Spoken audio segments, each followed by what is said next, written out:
Hello every one, this is Balaji. Market எப்படி முடிஞ்சிருக்குன்னு பார்ப்போம். Market ஃப்ளாட்டாக இருக்குது, ஒரு சைட் வேஸ் 50 பாயிண்ட்டுக்குள்ளே ப்ளஸ் ஆர் மைனஸில் முடிஞ்சிருக்கு. ஸோ ஒரு பெரிய மூமெண்டம் இல்லை, பட் தக்க வச்சிட்ருக்கு. மார்க்கெட் அந்த புல்லிஷ் டெரிட்டரியை ஸ்டில் ஹோல்டிங்லேயே வச்சிட்ருக்கு, பெரிய செல்லிங் வராமல்.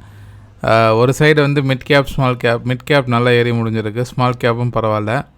ஆனால் அந்த லார்ஜ் கேப் மட்டும் பெரிய லெவலில் பர்ஃபார்மன்ஸ் பண்ணவே மாட்டேன். அதுக்கு 2 பிளாக் ஷிப் தாங்க காரணம். ஒன்று ரிலையன்ஸுன்னு, ஒன்று ஹெச்டிஎஃப்சி. இவனுங்க 2 பேரும் என்ன ஏதோ சொல்லுவாங்களே, கல்லை போட்ட மாதிரி அப்படியே இருக்கிறாங்க அப்படின்னு சொல்லிட்டு. கிடப்பில் போட்ட கல் மாதிரி அப்படியே இருக்குது. எந்த ஒரு நகரும் அவனும் நகர மாட்டான், அதனால் நிஃப்டியும் நகர மாட்டேங்குது. ஒரு சைடு மார்க்கெட் கேப் ஹையாக இருந்தாலும் அண்டர் பர்ஃபார்மாக இருக்கிறதுனால நிஃப்டியும் பெரிய லெவலில் ஏற மாட்டேங்குது. இதனால் நிஃப்டி 50 இருக்க மற்ற ஸ்டாக்ஸ்லேயும் அந்த ரிஃப்ளாக்ஷன் இருக்குதுன்றது தான் உண்மை.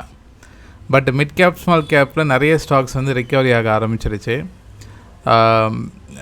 நம்மளுக்கு பிடிச்ச ஸ்டாக்கு பிஎஸ்சி. ஸோ பிஎஸ்சி கொஞ்ச நாள் கரெக்ஷனுக்கு அப்புறம் இப்போ இன்றைக்கி 4% ஏறி இருக்குது. இந்த ஸ்டாக் ஒரு ரிவர்சல் பாயிண்டில் தான் இருக்குது. பட் ப்ராப்பராக பிரேக் அவுட் ஆனால் ஃபோக்கஸ் 3700 இந்த ஸ்டாக் கிராஸ் ஆச்சுன்னா ஒரு மொமெண்டம் க்ரியேட் ஆகும். இந்த இடத்த பிரேக் அவுட் ஆச்சுன்னா ஃபோக்கஸ் பண்ணலாம். அது பிரேக் ஆனால் ஃபோக்கஸ் பண்ணுங்கள். இல்லைனா இது செல் ஆன் ரைஸ் மாதிரி இங்கே கூட திரும்பலாம். இப்போதைக்கு ஒரே நாளில் 4% ஏறுனால அந்த மொமெண்டம் கண்டினியூ ஆச்சுன்னா, இந்த இடத்த பிரேக் ஆச்சுன்னா ஃபோக்கஸ் பண்ணலாம். எம்சிஎக்ஸும் அந்த மாதிரி தான். எம்சிஎக்ஸ் சப்போர்ட் எடுத்துகிட்டு திரும்புது வீக்லியில், கிட்டத்தட்ட பவுன்ஸ் ஆகுது. ஸோ கண்டினியூவாக மொமெண்டம் கொடுத்தா ஃபோக்கஸ் பண்ணலாம். ஓகே, ஏன்னா லாஸ்ட்டு ஒரு 3 மாதமாகவே பார்த்திங்கன்னா இந்த செக்யூரிட்டி ஸ்டாக்ஸ்லாம் டவுன் ட்ரெண்டில் தான் இருந்தது. Especially MCX, BSC, CDSL, NSDL ஆரம்பத்துலேருந்தே டவுன் ட்ரெண்ட் தான். இதெல்லாம் கொஞ்சம் ரெக்கவரி வந்ததுன்னா, இப்போ மிட் கேப் ஸ்மால் கேப்லாம் ரெக்கவர் ஆகிறனால இது சான்சஸ் இருக்குது. டிப்பில் இருந்து ரிவர்சல் ஆகிற மாதிரி இருக்குது. கான்சன்ட்ரேட் பண்ணுங்கள். நேற்று ஒருத்தர் கமெண்ட் போட்டிருந்தார், இந்த பாரத் ஃபோர்ஜ் இன்றைக்கி விழுந்திருக்கு அப்படின்னு. அதை பற்றி சொல்லுங்கள். நேற்று டிஸ்கஸ் பண்ணியிருந்தீங்க. ஆக்சுவலாக இது ஒரு profit booking, planned profit booking சொல்லலாம். டெக்னிக்கலாக பார்க்கும்போது அது ப்ரீவியஸ் ரெசிஸ்டன்ஸை ரெஸ்பெக்ட் பண்ணி ப்ராஃபிட் புக்கிங் வந்திருக்கு. இது ஒரு பையிங் ஆப்பர்ச்சுனிட்டி தான். ஃபர்தராக ஒரு மொமெண்டமோட மேலே போகிறதுக்கு இது ஒரு சப்போர்ட்டிவ் ஃபேக்டராக இருக்கும். ஸோ இந்த இதெல்லாம் ஒவ்வொரு இன்றைக்கி மட்டுமே ஒரு ஐ திங்க் ஒரு 10% விழுந்திருக்குன்னு இந்த ஸ்டாக்கு. ஹையிலேருந்து கிட்டத்தட்ட 10% எல்லோ 7% செட்டில் ஆகிருக்கு. இங்கேருந்து பவுன்ஸ் ஆச்சுன்னா ஒரு நல்ல ஒரு மொமெண்டம் க்ரியேட் ஆகும். ஃபோக்கஸ் பண்ணுங்கள். டிவிஎஸ் மோட்டார்லாம் ஆல்ரெடி ட்ரெண்ட் ஆகிட்டுருக்கு. Auto sector already looking good. ஓகேவா? ஸோ இந்த போஷ் லிமிடெட், டிவிஎஸ் மோட்டார் சொல்லிகிட்டே போகலாம். நிறைய ஸ்டாக்ஸு, ஹீரோ மோட்டோக்கா, வீச்சர் மோட்டார்ஸ், மாருதி எல்லாமே ஸ்டாக் ஸ்பெசிஃபிக்காக பிரேக் அவுட் பார்த்து நீங்கள் தாராளமாக எடுக்கலாம். நிஃப்டியில் ஒரு பெரிய மூவ் இல்லை. சைட்வேஸ் தான். ஸோ என்ன ஒரு நல்ல விஷயம்னா, அந்த ப்ரீவியஸ் இடத்த அந்த ஹையை உடைச்சது பார்த்திங்களா, அந்த ரெசிஸ்டன்ஸ் நான் நேற்று வீடியோவில் சொல்லியிருப்பேன். 24,500ன்றது முக்கியமான சப்போர்ட்டாக ஆக்ட் ஆகுது. அந்த இடத்த மார்க்கெட் தக்க வச்சுட்டே இருக்குது, பிரேக் அவுட் ஆகாமல்.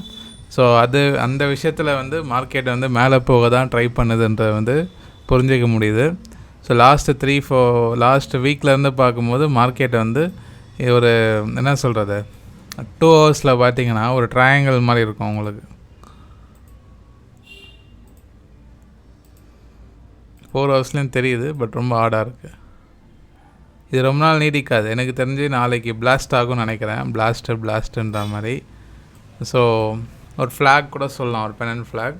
இதுக்கு பிரேக் அவுட் இந்த ட்ரெண்ட் லைன் போட்டிருக்கோம் பார்த்தீங்களா, இதை நீங்கள் 2 ஹவர்ஸில் பார்த்தீங்கன்னா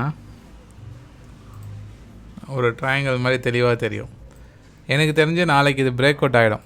ஏதாவது ஒரு சைடு ஒரு மொமெண்டம் நாளைக்கு ஒரு கேம் சேஞ்சராக இருக்கும் மார்க்கெட்டில். எய்தர் மேலே உடைச்சாலும் ஒரு மொமெண்டம் கிடைக்கும், கீழே உடைச்சாலும் ஒரு ஸ்ட்ராங் மொமெண்டம் கிடைக்கும். ஸோ மேலே உடைச்சிறதுனா அதுதான் நல்ல விஷயமா இருக்கும். ஏன்னா mid cap small cap up ட்ரெண்டில் இருக்கிறதுனால நிஃப்டியும் சான்சஸ் இருக்குது. ஸோ 24,600 ஸ்ட்ராங்காக பிரேக் அவுட் ஆச்சு அப்படின்னா அடுத்த லெவலுக்கு மார்க்கெட், அது அடுத்த ரெசிஸ்டன்ஸ் அந்த ப்ரீவியஸ் ஹை 24,750க்கு பக்கத்தில் இருக்குது பாருங்கள். அந்த இடத்த டெஸ்ட் பண்ணுறதுக்கு நிறைய சான்ஸ் இருக்குது நாளைக்கு பிரேக் அவுட் ஆச்சுன்னா. So triangle formation break out ஆக போது, அதாவது 6 days சைலன்ஸ் முடிவுக்கு வரப்போகுதுன்றது தான் தகவல். இன்ட்ராடே பண்ணுறவங்க இந்த 2 ஹவர்ஸில் இந்த ட்ரெண்டை போட்டு ஃபோக்கஸ் பண்ணுங்கள். பேங்க் நிஃப்டி பொறுத்த வரைக்கும் அதே இடத்துல சுற்றிட்டுருக்கு, சைட்வேஸ். பேங்க் நிஃப்டியில் அந்த மாதிரி ட்ரையாங்கிள் எதுவும் தெரியல, ஆனால் ரேஞ்சு பவுண்ட் வந்து நம்ம ஃபீல் பண்ண முடியுது இந்த இடத்துல. ஸோ நீங்கள் பார்த்தீங்கன்னா தெரியும், இந்த 3rd ஆகஸ்ட்டோட கேண்டலோட ஹையும் உடைக்கலாம், லோ உடைக்கலாம், அதுக்குள்ளேயே இன்சைடர் கேண்டில் மாதிரி பிரிண்ட் ஆகிட்டுருக்கு பாருங்கள். ஒரே ஒரு யூஜ் கேண்டில், அந்த கேண்டலுக்குள்ளே 1 2 3 4 5 கான்செக்யூட்டிவ் கேண்டில்ஸ் வந்து இன்சைடர் கேண்டலாக வந்து பிரிண்ட் ஆகிட்டுருக்கு. இது வந்து ஒரு மொமெண்டம் க்ரியேட் ஆகிறதுக்காக வெயிட் பண்ணிகிட்ருக்கு. ஓகேவா? இது ட்ரெண்ட் சேஞ்சிங் கேஸ் வந்து கிடையாது.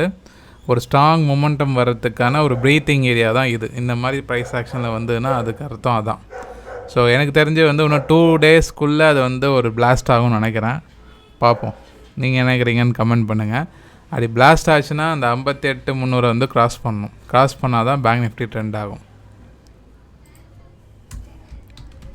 ஒரு சைடு ஹெச்டிஎஃப்சி வந்து படுத்த படுக்கையாக இருக்குது, இன்னும் அங்கேயே வந்து சப்போர்ட்லேயே சுற்றிக்கிட்டே இருக்குது. ரிட்டர்ன் ஆகுதுன்னா பார்ப்போம். நல்ல லோ ஆக்சுவலாக வந்து விழுந்துட்டு திருப்பி அந்த விழுந்த இடத்துலையே சப்போர்ட்டை வந்து எடுத்துகிட்டே இருக்குது. ஆல்ரெடி டெக்னிக்கலாகவும் அந்த இடத்துல சப்போர்ட் இருக்கனால எனி டைம் வந்து ஹெச்டிஎஃப்சி ஒரு ஸ்ட்ராங் பவுன்ஸ் பேக் வந்து வரலாம். ஸோ இன்வெஸ்டர்ஸ் வந்து பொறுமை காக்கவும், கிட்டத்தட்ட வந்து லோயர் எண்டில் டபுள் பாட்டம் க்ரியேட் ஆகிற மாதிரி தான் இருக்குது. ரிலையன்ஸ் வந்து ரெசிஸ்டன்ஸ் பக்கத்தில் இருக்குது, பிரேக் அவுட் இன்னும் ப்ராப்பராக ஆகலை. மேபி நாளைக்கு ஆச்சு அப்படின்னா, அதாவது இந்த இடத்த உடைச்சாலும் இமீடியட்டாக ரெசிஸ்டன்ஸ் அந்த 1348 கிட்ட பார்த்திங்கன்னா அந்த டவுன் ட்ரெண்டோட ரெசிஸ்டன்ஸ் வந்து அங்கே தான் வந்து கிராஸ் ஆகுது, ஆல் டைம் ஹைலேருந்து. ஸோ இதை கிராஸ் ஆகணும். ஸோ ரொம்ப குறுகலாக இருக்குது, பக்கத்தில் ரெசிஸ்டன்ஸ் வந்து இருக்குது ரிலையன்ஸை பொறுத்த வரைக்கும். ஒரு ஸ்ட்ராங் பிரேக் அவுட், அதாவது ரிலையன்ஸ் ஒரு 3% 4%, ஹெச்டிஎஃப்சி ஒரு 3% பிரேக் அவுட் ஆச்சுன்னு வச்சுங்க, நிஃப்டி வந்து தாறுமாறாக மேலே போயிடும்.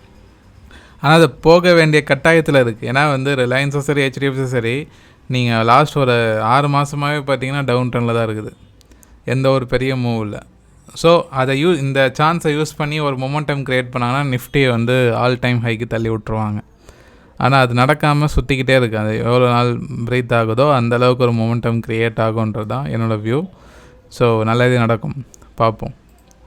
இன்னொரு சைடு ஐடி செக்டார் கொஞ்சம் recovery, auto recovery, Nifty mid கேப்லாம் வந்து பார்த்திங்கன்னா புது உச்சத்தில் வந்து இன்றைக்கி கிட்டத்தட்ட க்ளோசிங் வச்சுருக்காங்க. ஸோ ஸ்லோ அண்ட் ஸ்டடியாக இருக்குது, இன்னும் ஏறணும், இது பத்தாது. இப்போ தான் ஸ்ட்ராங்காக வெளில க்ளோசிங் வந்து ட்ரை பண்ணிகிட்ருக்கு.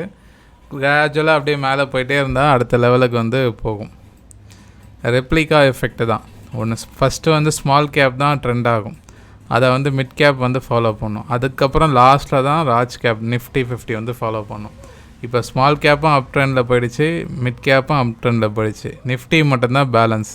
அந்த நிஃப்டி வந்து ஏறத்துக்கு 2 ஜாம்பவன்கள், ஹெச்டிஎஃப்சி, ரிலையன்ஸு, அப்புறம் இதோட கான்ட்ரிபியூட்டரான பேங்க் நிஃப்டி, இது 3மே வந்து பெரிய இம்பேக்டோடு ஏறுச்சுன்னா தாராளமாக மேலே போயிடும். அது கூடிய வரையில் நடக்கும்ன்றது என்னோடய வியூ, பார்ப்போம். ஓகே, இந்தியா விக்ஸும் லோவில் தான் இருக்குது, பட் எந்த ஒரு ப்ராப்ளமும் இல்லாமல் இருக்கணும் குளோபல் வைடாக. இப்போ நான் ரெக்கார்ட் பண்ணுற டைம் 8:10. இப்போ ஆஸ் ஆஃப் நவ் வந்து பார்த்திங்கன்னா குளோபல் மார்க்கெட்டில் கிஃப்ட் நிஃப்டிலாம் வந்து ஃப்ளாட்டாக தான் வந்து இப்போ ட்ரேட் ஆகிட்டுருக்கு.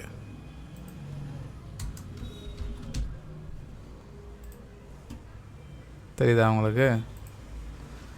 ஸோ எந்த இடத்துலேருந்து அதே இடத்துல தான். ஸோ ஃப்ளாட் ஓப்பனிங் தான் சான்ஸ் இருக்குது நாளைக்கும்.